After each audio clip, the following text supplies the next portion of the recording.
युवाओं को अपने साथ जोड़ना। 2019 के चुनाव में 52 करोड़ युवा वोटर होंगे जिनकी उम्र 18 से 35 साल होगी। मोदी की नजर सबसे ज्यादा इसी वोट बैंक पर है। अपने सांसदों को 12वीं पास करने वाले छात्रों से संपर्क साधने को कहा और उन्हें राजनीति का ककहरा सिखाने को कहा, क्योंकि पीएम मोदी भली भांति जानते हैं कि आज के वक्त में उनको टक्कर देने वाले लालू से लेकर मुलायम तक सब जेपी आंदोलन से निकले छात्र नेता ही हैं। यही कारण है कि मोदी ने अपनी योजनाओं से युवा वर्ग को सबसे ज्यादा प्रभावित किया है।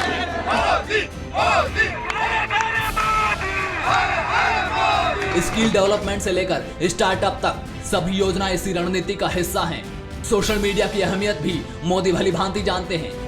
अपने सभी सांसदों को सोशल मीडिया पर सक्रिय रहने के निर्देश दे रखे हैं, क्योंकि यही प्लेटफॉर्म है जहां युवा वर्ग सबसे ज्यादा जुड़ा हुआ है। पूर्वी और दक्षिणी राज्यों में पांव पसारना।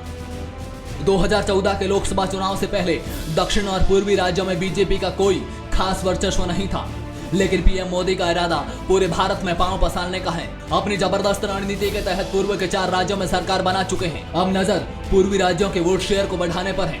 दक्षिण और पूर्वी राज्यों में बीजेपी दूसरे छोटे दलों को अपने साथ जोड़कर पांव पसार रही है। तमिलनाडु की राजनीति पर बीजेपी की खास नजर है। करुणानिधि के खराब स्वास्थ्य और जयललिता की मौत के बाद राज्य में राजनीतिक खालीपन को भरने के लिए बीजेपी की खास नजर है। बीजेपी के वरिष्ठ नेता एआईएडीएमके के लगातार संपर्क में हैं। दक्षिण से एकमात्र बीजेपी के सांसद राधा कृष्णन को मंत्रिमंडल में शामिल कर उनका कद बढ़ाने की कवायद चल रही है। वेंकैया नायडू को उपराष्ट्रपति का उम्मीदवार बनाकर भी बीजेपी साउथ में एक बड़े वोट बैंक को अपने पक्ष में करने की जुगत में है। बड़े आर्थिक बदलाव। पीएम मोदी ने विकास के लिए जो भी योजनाएं शुरू की है वो लगभग 2022 से 2024 तक पूरी होगी। ऐसे में मोदी कुछ बड़े आर्थिक बदलाव कर जनता को अपने साथ जोड़े रखने और विकास की छवि को कायम रखने की रणनीति पर चल रहे हैं। मैं लड़ाई लड़ रहा हूं आपके लिए। अगर इस देश के गरीब को ताकत दी जाए तो गरीबी कल खत्म हो जाएगी। ये ताकत मेरे गरीबों में है। नोटबंदी, जीएसटी और अब बेनामी संपत्ति कानून को लाने की तैयारी इसी रणनीति का हिस्सा है, जिसके जरिए जनता में विकास और सुशासन का संदेश देने की कोशिश कर रहे हैं। परिवारवाद और भ्रष्टाचार पर निशाना।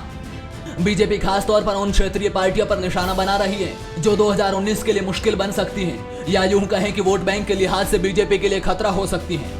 उन पार्टियों के भ्रष्टाचार से जुड़े वो सारे मामले खोल दिए हैं जो पुरानी सरकारों ने ठंडे बस्ते में डाल दिए थे। क्षेत्रीय पार्टियों में परिवारवाद सबसे ज्यादा हावी होता है और बीजेपी लगातार उसी को निशाना बना रही है। बीजेपी और उनके चाणक्य अमित शाह की रणनीति एक वक्त में एक ही राज्य पर टिकी रहती है।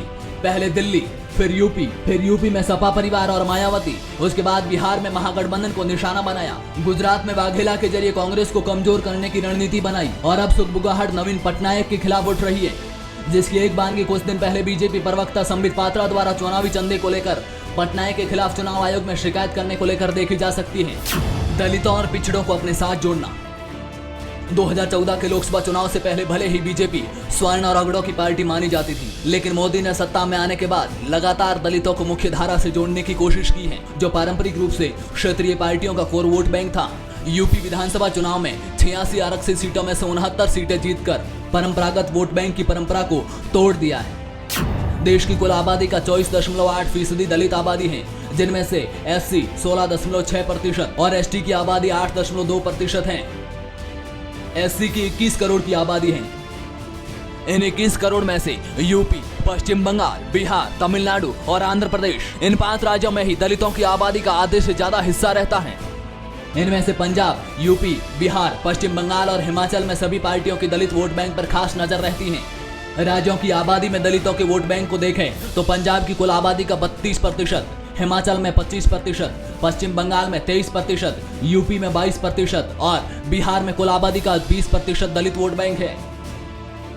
पीएम मोदी ने नोटबंदी और जीएसटी जैसे मुद्दों को भी गरीब और पिछड़ों के हितों में बताया है। उन्होंने अपनी रैलियों में लगातार इस बात का जिक्र किया कि नोटबंदी और जीएसटी से गरीब और पिछड़ों का हित होगा।